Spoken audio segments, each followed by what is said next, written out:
নমস্কার বন্ধুরা, কেমন আছেন সকলে? মাম্পির রান্নাঘরে সকলকে স্বাগত। আজকে আমি আবারও একটি নতুন রেসিপি নিয়ে চলে এসেছি। আজকের রেসিপিটি হচ্ছে কোয়াশ দিয়ে। এটি একটি সম্পূর্ণ নিরামিষ রেসিপি। দেখো বন্ধুরা, এখানে আমি এরকম সাইজের দুটো কোয়াশ নিয়েছি।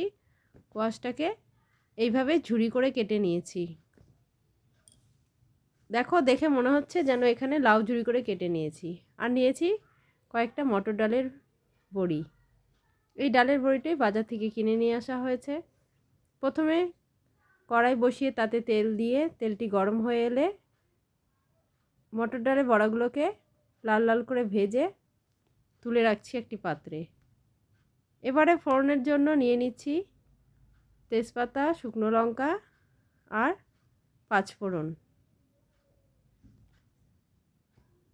আর সামান্য পরিমাণে জিরে দিয়ে দিচ্ছি। এগুলোকে একটু নেড়ে চেড়ে দিয়ে দিব 4টে কাঁচা লঙ্কা। সেগুলোকেও একটু নাড়াচাড়া করে তারপরে দিয়ে দিব কুচি করে রাখা কোয়াশগুলো। কোয়াশ কিন্তু ভীষণই নরম হয়। একটু নেড়ে চেড়ে হলুদ লবণ দিয়ে ঢাকা দিয়ে দিব আর গ্যাসের ফ্লেমটাকে লোতে করে দেব। এইভাবে আমি 10 থেকে 15 মিনিট ঢেকে রাখব। কোয়াশের রসা বা আলু কোয়াশ দিয়ে কাঁচা লঙ্কা কাটা তরকারি, কোয়াশ ডুমডুম করে ডালে হয়তো সকলেই খেয়েছো। তবে এইভাবে কোয়াশটি একদিন রান্না করে দেখো, আমার মনে হয় খেতে ভালো লাগবে।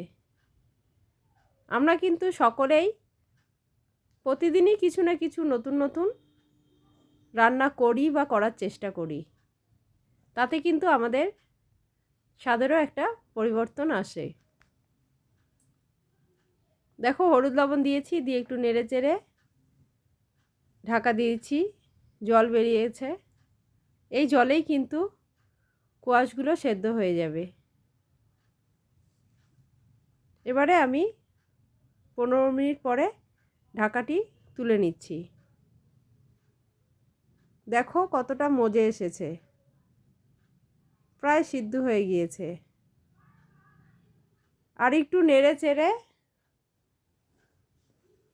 আবারও ঢাকা দিয়ে দিব 10 মিনিটের জন্য। এবার আমি গ্যাসের ফ্লেমটাকে মিডিয়ামে করে দেব।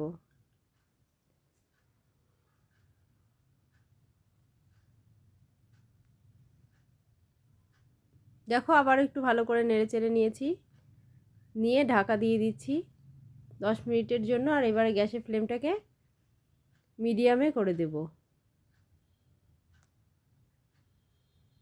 সমস্তটা হয়ে এলে নামানোর আগে আমি মশলা হিসেবে শুধু আদা বাটাটাই ইউজ করব। দেখো, 10 মিনিট পরে ঢাকাটি নামিয়ে নিয়েছি। এবার এই খুন্তির সাহায্যে একটু ভালো করে নেড়ে নিচ্ছি। দেখো কি সুন্দরভাবে কোয়াশগুলো কিন্তু সেদ্ধ হয়ে গিয়েছে। দেখে মনে হচ্ছে যেন আমি লাউ দিয়ে যে বড়ি রান্না করা হয় সেটা করছি। খেতেও কিন্তু প্রায় সেরকমই হয়েছিল। এবারে ভেজে রাখা ডালের বড়াগুলো এর মধ্যে দিয়ে দিয়েছি, দিয়ে আবার একটু নেড়ে চেড়ে একটু ঢাকা দিয়ে দিচ্ছি 10 মিনিটের জন্য। 10 মিনিট পরে ঢাকাটা তুলে নিচ্ছি। দেখো, বড়াগুলো কিন্তু সেদ্ধ হয়ে গিয়েছে। এবার খুব ভালো করে নেড়ে চেড়ে নিব।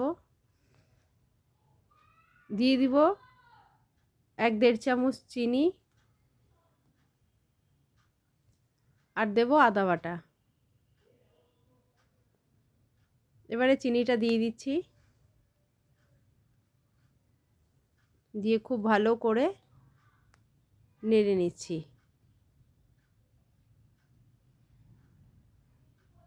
নিরামিষের দিন কিন্তু তোমরা কুয়াশার এই ডালের বড়ি দিয়ে ঘন্টটি রান্না করে খেয়ে দেখতে পারো।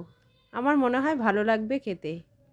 দেখো, ঘন্টটা প্রায় হয়ে এসেছে। এবার এটি আমি একটি পাত্রে নামিয়ে নিব। তো বন্ধুরা, আমার এই রেসিপিটি যদি তোমাদের ভালো লেগে থাকে তাহলে অবশ্যই বাড়িতে ট্রাই করো এবং কমেন্টে জানিও কেমন হয়েছে খেতে। সাথে লাইক, শেয়ার এবং চ্যানেলটি সাবস্ক্রাইব করতেও ভুল করো না। সকলে ভালো থেকো, সুস্থ থেকো। আবারও দেখা হবে নতুন কোনো রেসিপি নিয়ে তোমাদের সাথে।